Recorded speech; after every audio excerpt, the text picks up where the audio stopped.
Everything you need to know to understand the deepest metaphysical secrets is this: that for every outside there is an inside, and for every inside there is an outside. Conspiracy between all insides and all outsides, and the conspiracy is this: to look as different as possible and yet underneath to be identical. So there is a secret. What is esoteric, what is profound, and what is deep is what we will call the implicit. What is obvious and on the open is what we will call the explicit. And I and my environment, you and your environment, are explicitly as different could be. But implicitly, you go together. Just as when the sea has waves on it, all right, the sea, the ocean is waving. And so each one of us is a waving of the whole cosmos, the entire works, all there is. And with each one of us, it's waving and saying, "Yoo-hoo, here I am." Only it does it differently each time. Because variety is the spice of life. But you see, the funny thing is, we haven't been brought up to feel that way. Being very general and rough, we have two kinds of consciousness. One I will call the spotlight, and the other the floodlight. The spotlight is what we call conscious attention. And that is trained into us from childhood as the most valuable form of consciousness. You may not be able to have a very long attention span. Nevertheless, you concentrate. You use your spotlight, one thing after another, flip, flip, flip, flip, flip, flip, flip, flip, like that. But we also have another kind of consciousness, which I'll call the floodlight. For example, you can drive your car for several miles with a friend sitting next to you, and your spotlight consciousness will be completely absorbed in talking to your friend. Nevertheless, your floodlight consciousness will manage the driving of the car, will notice all the stoplights, the other idiots on the road, and so on, and you'll get there safely, without even thinking about it. But our culture has taught us to specialize in spotlight consciousness, and to identify ourselves with that form of consciousness alone. I am my spotlight consciousness. My conscious attention, that is my ego, that is me. And very largely we ignore the floodlight. Now the floodlight consciousness is working all the time. Every nerve end that we have is its instrument.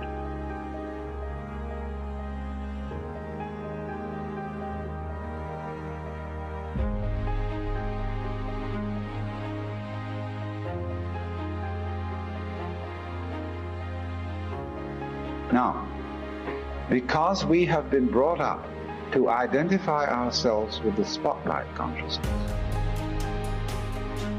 and the floodlight consciousness is undervalued, we have this sensation of ourselves as being just the spotlight. Just the ego that looks and attends to this and that and the other. And so we ignore and are unaware of the vast, vast extent of our being. People who by various methods become fully aware of their floodlight consciousness have what is called a mystical experience, or a cosmic consciousness, because they discover that the real deep, deep self, that which you really are, fundamentally and forever, is the whole of being. All that there is, the works, that's you. Just as a sun or star has many rays, so the whole cosmos expresses itself. in you, and you, and you, and you, and you, with all the different variations. It dances with infinite variety. But every single dance that it does, that is to say, you, is what the whole thing is doing. But you see, we forget it. We don't know. We've been brought up in a special way, so that we are unaware of the connection. The external world is your own body extended.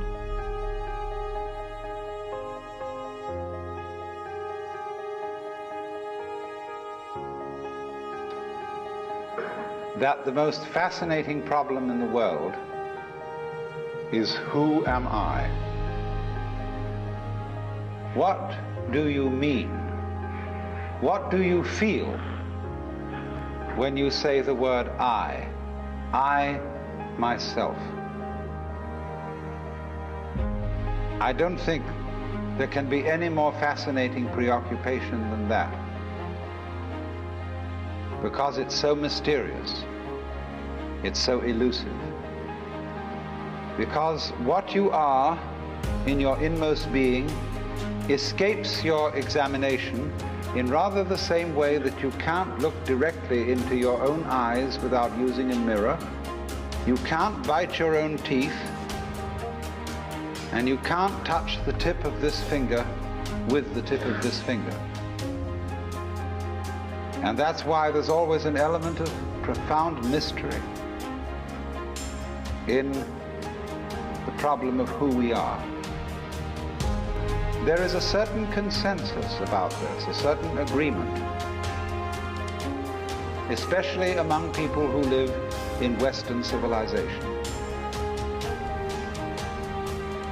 Most of us feel I, ego, myself, my source of consciousness, to be a center of awareness and a source of action that resides in the middle of a bag of skin.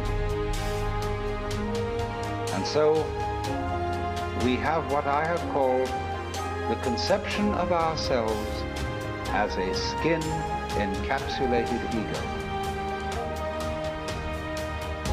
Now, it's very funny how we use the word I. We don't say, I beat my heart, in the same way as we say, I walk, I think, I talk. We feel that our heart beats itself, and that has nothing very much to do with I. In other words, we don't regard I myself as identical with our whole physical organism. We regard it as something inside it. And most Western people locate their ego inside their heads. You are somewhere between your eyes and between your ears, and the rest of you dangles from that point of reference. That we, each one of us, are what you might call symptoms of the state of the universe as a whole. But you see, that is not part of our common sense. Values, love, and fine feelings reside only within the bag of the human epidermis.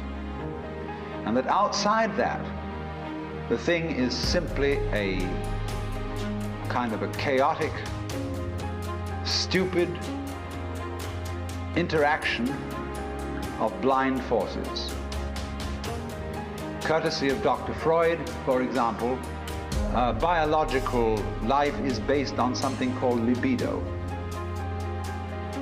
which doesn't share our feelings, has no real interest in us.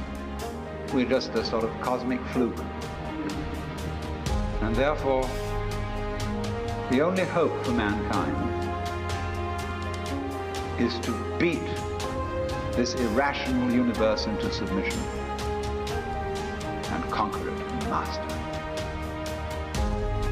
Now, you cannot get an intelligent organism, such as a human being, out of an unintelligent universe. And one of the peculiarities of this solar system is that at least on the planet Earth, the thing peoples. In just the same way that an apple tree apples. Because you see, we grow out of this world in exactly the same way that the apples grow on the apple tree. If evolution means anything, it means that. But you see, we curiously twist it. We say, well, first of all, in the beginning, there was nothing but gas and rock.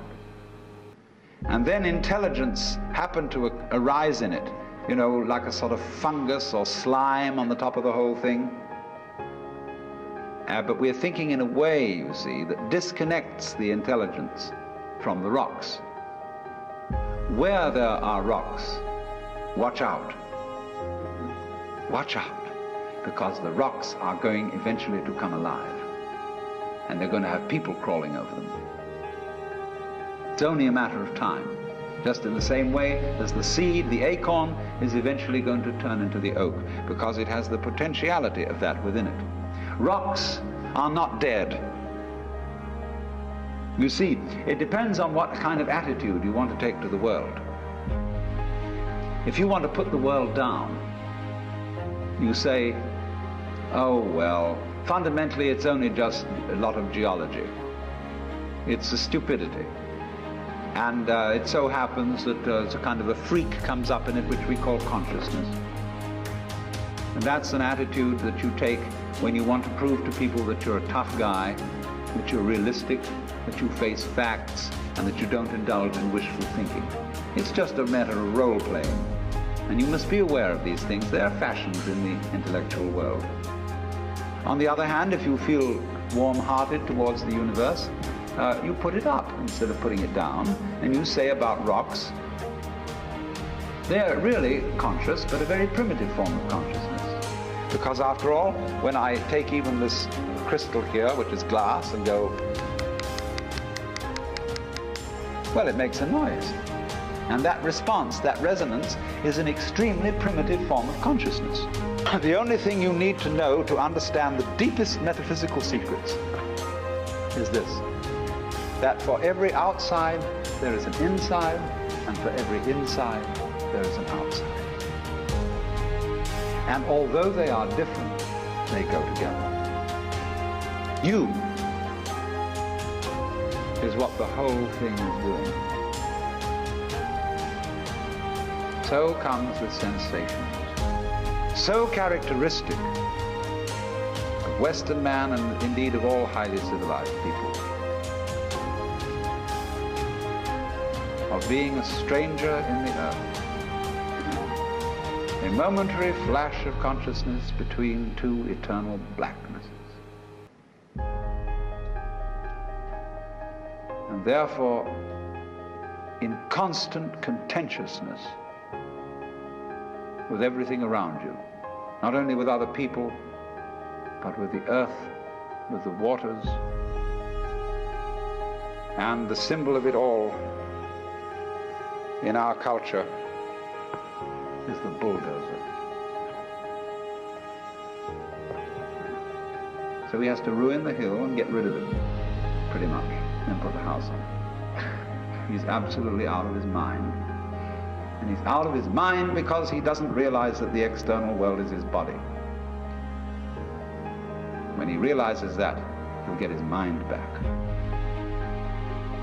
The thing you need to know to understand the deepest metaphysical secrets is this, that for every outside there is an inside, and for every inside there is an outside.